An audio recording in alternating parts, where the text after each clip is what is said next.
one more question before the plane goes, Mr. Davidson. All right, make it snappy. What effect does the new law allowing seamen to carry guns have on your plans for the department?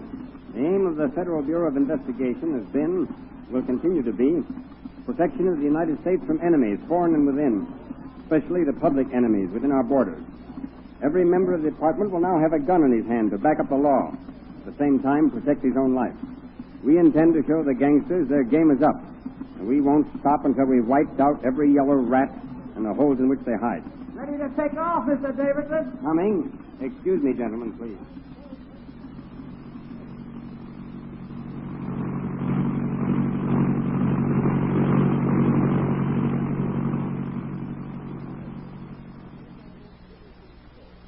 Today's radio play, Right Guy, is based on a most interesting story taken from the pages of next Sunday's issue of the American Weekly, the magazine distributed with all Hearst's Sunday newspapers from coast to coast.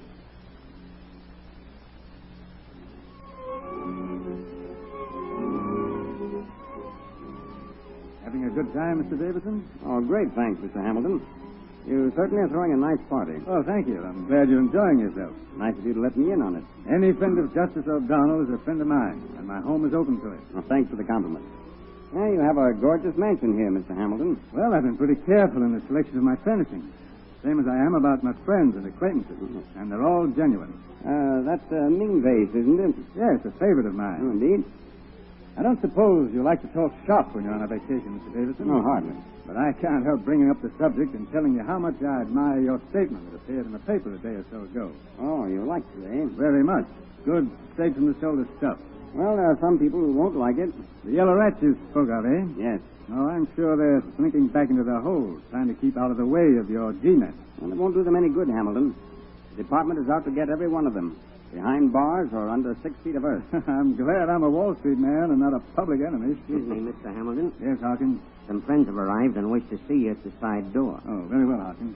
Excuse me, Mr. Davidson. Of Now course. make yourself right at home. I'll only be a minute or two. That's quite all right, Mr. Hamilton. Take your time.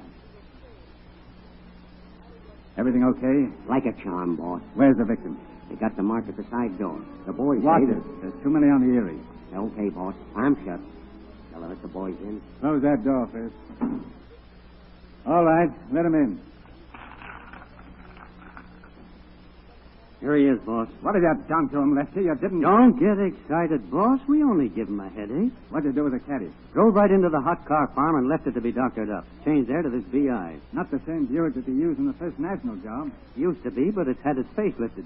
Good. You weren't followed. Nobody got suspicious. Oh, how could they get hinky? When this guy stepped out of the hotel, our finger man gave us the high sign. We got the drop on him, pulled him into the caddy, give him a headache, and here we are. Nice going, Lefty. Bring him in here. Take it easy. It was a slick job, boss, and we're in the clear. Boy, we ought to grab off $100,000 for this body snatching. Now, let's get him into the quiet ward before we start figuring the return. In here, boys. Give me the crank, Hawkins. That's it.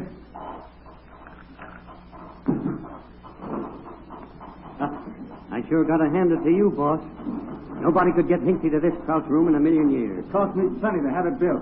Right, guys, come high, Lefty, but it's been worth it. Why, no noise can even get upstairs. Your visitors can yell their heads off and not be heard. Or we can blow their heads off and not be heard. Don't forget that. I blow wise, boss. My tape is squeezed down.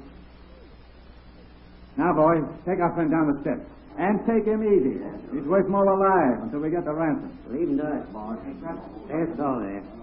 Say, boss, I think we've got to get rid of McGonigal. Why? I think he's turning copper-hearted. We had to hold a pencil over him to make him drive for us tonight. Oh, the wrong guy, eh? Yeah. Well, you see that he gets lost. Okay. Pick up a new driver. The right guy this time. Check. Okay, boss. We got him put away. Turn the crank. Now, remember, boys, in the ransom note, I'm to be named as a go-between. Yes. Then I'll collect the money and pay it over to myself. Mm-hmm. Well, I'm going to get back to my desk, especially Mr. Wiley Davis. What? The head G-man? That, too, the head G-man.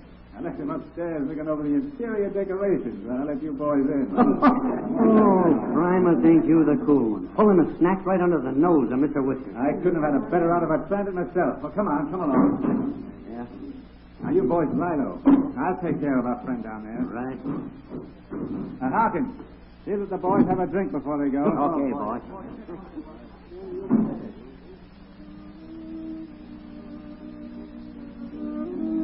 Sorry, we have to lift you so long, Mr. Davidson. Oh, that's quite all right. Your sister here has been entertaining me. Well, I've been trying to. I guess Laura can do that. She's the educated one in the family. Just come back from finishing school. Yeah, so she tells me. Excuse me, Mr. Hamilton. Mr. Davidson is wanted on the phone. Oh, I took the liberty of leaving your number at my office. Why, that's fine. Glad you did. Hawkins, you can plug the phone in there. This way, Mr. Davidson. Excuse me, Miss Hamilton, please. Certainly. Harold, you certainly have met a lot of people while I've been away. Here you are, sir. No, thanks. Hello? He has? When? Call in all the agents in this area. I'll be right there. And I think you'll be surprised, Laura, when you see... Excuse me, Hamilton. Oh, no bad news, I hope, Davidson. I'm afraid I'll have to say goodnight. J. Cornelius Vanderpyle has been kidnapped. No. Yes, we just got a flash. How was it discovered, Davidson? Well, a hood by the name of McGonigal was heard shooting off his mouth about a prospective snatch. 2 hours later, Vanderpyle was called out of his hotel, and he hasn't been seen since. I'd like to see you find him, Mr. Davidson. So would I. We'll find him. You can bank on that.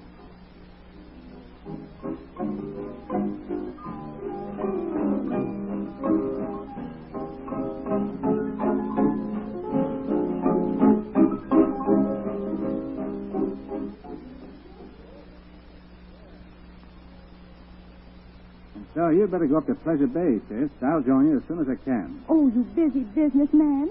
Honestly, Harold, why do you bother with business at all? You've got lots of money. I know, but I spend lots, too. Now, you just stop fretting. Martin will drive you up to Pleasant Bay this afternoon. I ought to be able to clean things up and be up there on the weekend. All right, dear. Tell me, couldn't you spare Martin this week? Oh, getting interested in my handsome chauffeur, are you? Well, he's pretty nice. Yeah, he's the right guy, all right. A right guy? Slang for someone you can trust. Oh. He isn't the same kind of man McGonigal was. I'm so glad you discharged him. What was it Mr. Davidson called him? A hood? Yes, he was what they call a wrong guy. Beg pardon, sir. The car is ready. Very well, Martin. Off you go, sis. Have a nice time. Be a good girl till I get there. I will. Goodbye, Harold. Goodbye, sis. My bags are in the hall, Bill. Martin. Very good, Miss Hamilton. The little devil.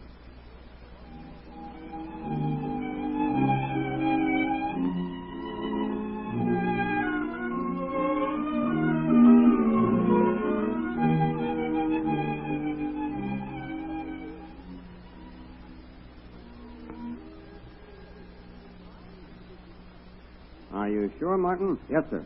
Hamilton is mixed up in it. More than just being a go-between. Well, how do you know? Those hoods coming to see him may be just fronting for the kidnappers. I don't think so, sir. They seem to know each other too well for that. And Monday, he had me drive Laura up... Huh? I mean, Miss Hamilton. Oh. Up to Pleasure Bay. Something's going to happen at the mansion, and he doesn't want her around. And tomorrow night's the deadline for the ransom. Yes.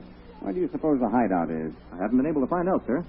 I'd like to have a good look over that house after what I found today. Yes, what did you find? Well, I had to wait for orders this morning while Hamilton was called to the phone. I sat down in one of the armchairs near the door. As I put my hand on the upholstered arm, I felt a lump. And you found? An automatic, placed in a cleverly hidden pocket, fixed so that it would be under Hamilton's right hand if he sat in that chair and someone told him to keep his hands on the outside of its arms. Say, With a thumb and finger, Hamilton could have that gun out and shooting. where's Hamilton now? I don't know. Said he'd be back about midnight. I came straight here. Martin, I thought you were crazy when you asked me to assign you to trail Hamilton. You seem to be on a hot trail. I'll drop over tonight at 9 o'clock. We'll take a look around.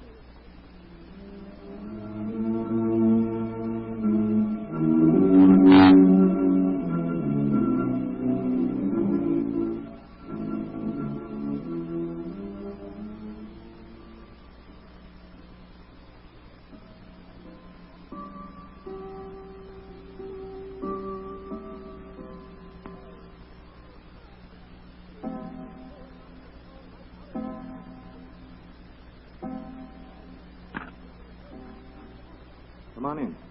Is Hamilton home? Not yet. I've got Harkins nicely tied up in the pantry. Oh. The other servants are out. Well, show me this brick armchair. Here it is. Right by the door. Well, what do you know about that? We'd better just remove the hidden toy, don't you think? Right. Now, let's have a look around. That's a beautiful vase over there, isn't it? You know, Hamilton was telling me that... But he wasn't telling you. There's another gun in that vase. Hey, what is he running, a fancy arsenal? And I found a Tommy gun under that big divan near the window. No. They must intend to turn it into a fort if they get cornered. I'll say. What's the layout of this place? Well, sir, every time Hamilton's had visitors, he's taken them downstairs. Yes, what's down there? Nothing that I can see but a furnace, some coal, and a few jars of preserves. Oh, don't tell me Hamilton and his friends sneaked down the cellar to go on a jam jag. Hardly. But I'm blessed if I can see the attraction. Well, let's go down and have a look together. Right. 2 heads are better than 1, they say. This way, sir.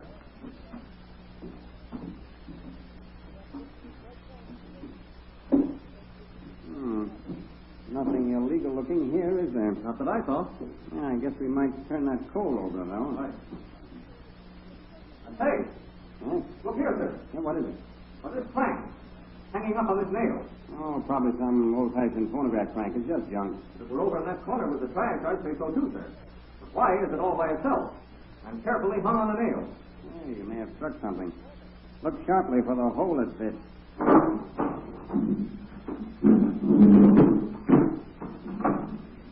Find anything among you? No, sir. Do you? No. Not a sign. Wait. What? I found it. What's gone? Look here.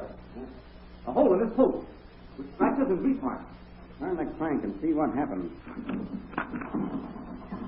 What's that noise? Look out, sir. The cellar floor is rising up. A hideout. Do you hear what I hear? Keep cranking. I look down the hole. What do you see? Martin, stop. Vanderpine. What? He's bound and gagged. I'm going down to bring him up. Take him up. Hamilton.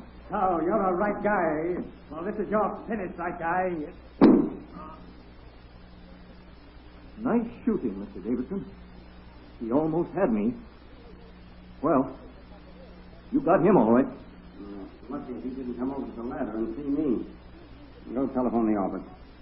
I'll take care of Vanderpump. Okay, Mr. Davidson, I will. And there's somebody I've got to take care of, too. And right now.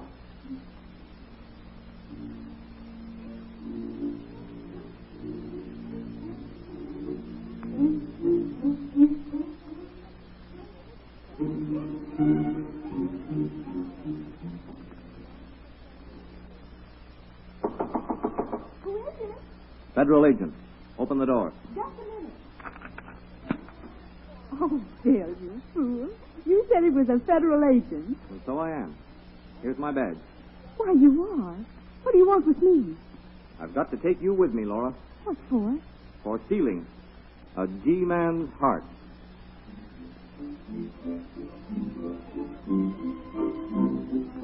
Be sure to read the interesting details of what a sharp-eyed G-man found in an apparently respectable mansion when the story appears in next Sunday's issue of the American Weekly, the magazine distributed with all Hearst Sunday newspapers from coast to coast. It will be found under the title, In the Dungeons of Rhode Island's Murder Mansion. This is Wentworth announcing, and turning the microphone over to your own announcer.